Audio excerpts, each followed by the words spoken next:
Master గారి మాటలో ప్రతి దాంట్లో కూడా ఒక ఆవేదన, దేశం పట్ల ఒక దృఢమైనటువంటి ఒక భక్తి, ఈ జాతి పట్ల నిజమైనటువంటి ఒక ప్రేమ, ఇవన్నీ మనకు గోచరిస్తాయి. ఆయన ఇవాళ ఉన్నటువంటి యువకులను చూసి చాలా బాధపడుతున్న మాటలివి. ఇవాళ మన దేశంలో దాదాపుగా ప్రతి యువకుడు తానొక ప్రభుత్వ ఉద్యోగిని కావాలని అనుకుంటున్నాడు. చదువును పూర్తి చేశాననిపించి ప్రభుత్వోద్యోగం కోసం ప్రయత్నిస్తూ కాలాన్ని గడిపేస్తున్నాడు. అన్ని పోస్ట్‌పోన్‌మెంటే. వివాహం కూడా పోస్ట్‌పోన్‌మెంటే. ఏదైనా ఒక ప్రైవేటు కంపెనీలో తప్పనిసరి చేరినా ఎక్కడో అక్కడ ప్రభుత్వోద్యోగం అన్నది దొరికితే వెళ్ళిపోదామనే చూస్తున్నాడు. ఆడపిల్లల తల్లిదండ్రులు కూడా ప్రభుత్వోద్యోగుల కోసమే వెతుకుతున్నారు. అసలు ప్రభుత్వోద్యోగానికి ఇంత గ్లామర్ కల్పించిన వాడెవరు? ఇంగ్లీష్ వాడు.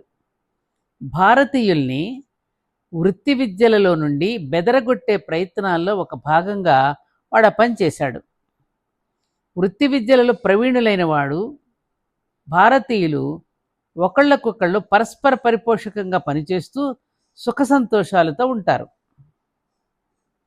అటువంటి పకడ్బందీ స్థితి నుండి జాతిని చెదరగొట్టాలని వాడికి గాఢంగా అనిపించింది.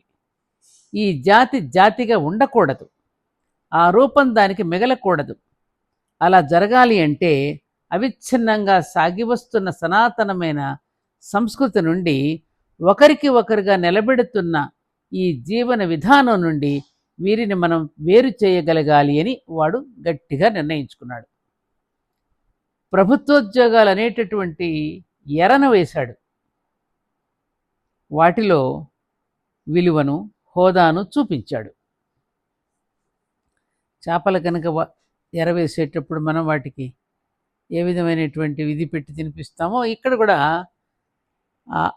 అది కనుక వస్తే మీకు ఎటువంటి హోదా ఉంటుంది, ఎలాంటి భోగాలు మీరు అనుభవించు అనేటటువంటి ఎరను చూపించి వల వేశాడు. ప్రజలకు వాటి మీద మోజు కలిగేటట్లు చేశాడు. దానితో ప్రజలు ముందు వెనుకలు చూసుకోకుండా పాపం వాటి వెనక పడ్డారు. వాడి ప్రయత్నం చాలా వరకు ఫలించింది. జాతి జీవన విధానం క్రమంగా విచ్ఛిన్నమైంది. ఇంగ్లీష్ వాడు వెళ్ళిపోయాడు. ఈ ప్రభుత్వోద్యోగాలపై వాడు కలిగించినటువంటి మోజు మాత్రం మనలో ఇంకా అలాగే ఉండిపోయింది. ఇంగ్లీష్ వాడు వెళ్ళిపోయిన తర్వాత కూడా ఈ ప్రభుత్వ ఉద్యోగాలపై వాడు ఎవరు, ఆ ఇంగ్లీష్ వాడు కలిగించిన మోజు మాత్రం మనలో ఇంకా అలాగే ఉండిపోయింది. ఇంగ్లీష్ వాడి హయాంలో ప్రభుత్వోద్యోగులు చచ్చినంత పని చేసేవారు. ఇది బాగా గమనించాలి.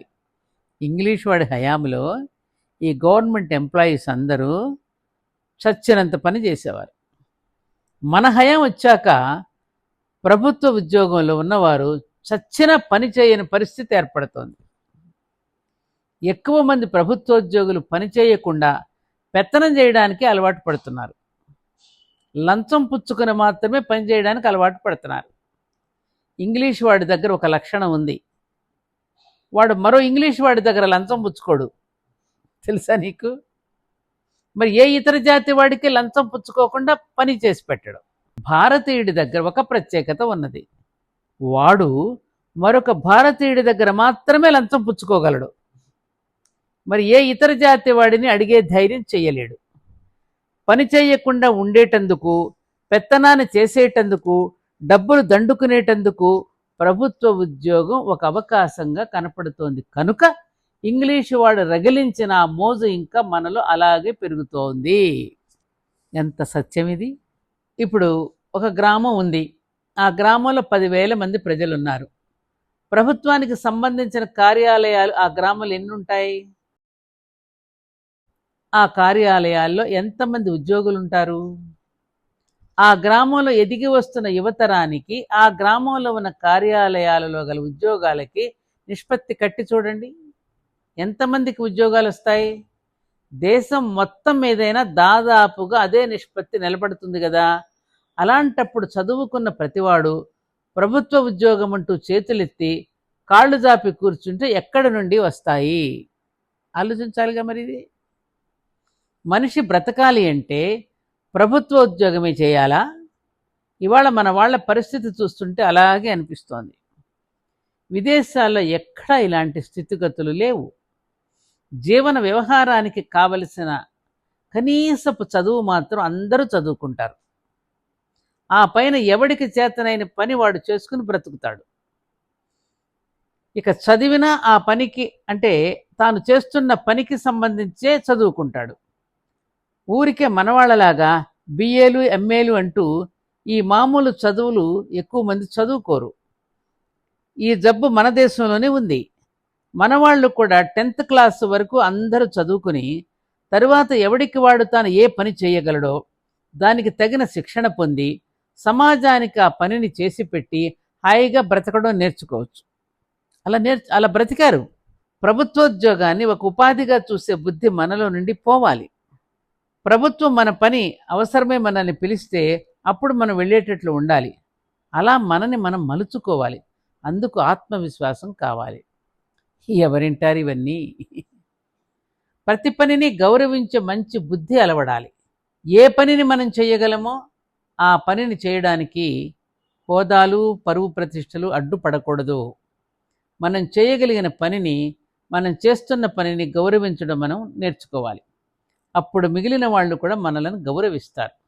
మరొకరు ఉద్యోగం ఇస్తేనే మనకు బ్రతుకు అనే స్థితి నుండి మన యువకులు బయటపడాలి. పరాయి పాలన మనకు వదిలి వెళ్ళిన శిథిల స్థితి నుండి మనకు తగిన నవభారతాన్ని మనం రూపొందించుకోవాలి. ఓ యువకులారా, అందుకు మీరు కంకణధారులు కండి అంటూ పిలుపునిచ్చారు మాస్టర్ గారు. ఇప్పుడు చూడమ్మా, ఇవాళ విదేశాలకు వెళ్ళి చదువుకుంటూ మన పిల్లలు హోటల్స్లో పనిచేస్తున్నారు. ఏమ్మా, కప్పులు కడుగుతున్నారు, గ్లాసులు కడుగుతున్నారు, టేబుల్స్ తుడుస్తున్నారు, కమోడ్లు క్లీన్ చేస్తున్నారు, బాత్రూములు కడుగుతున్నారు, సున్నాలు వేస్తున్నారు, పెయింటింగ్లు వేస్తున్నారు, అన్ని పనులు అక్కడికి వెళ్ళి చేస్తున్నారు. అదే నీ దేశంలో నువ్వు ఎందుకు చేసుకోలేవు? ఎందుకు ఇక్కడ నామోషి ఫీల్ అవుతున్నావు? మరి ఆ దేశానికి వెళ్ళి ఎందుకు నామోషి ఫీల్ అవ్వటం లేదు? అది మాస్టర్ గారు చెప్పినటువంటి ఈ సందేశం నిజంగా నేటి యువత అందుకోవలసినటువంటి గొప్ప సందేశం.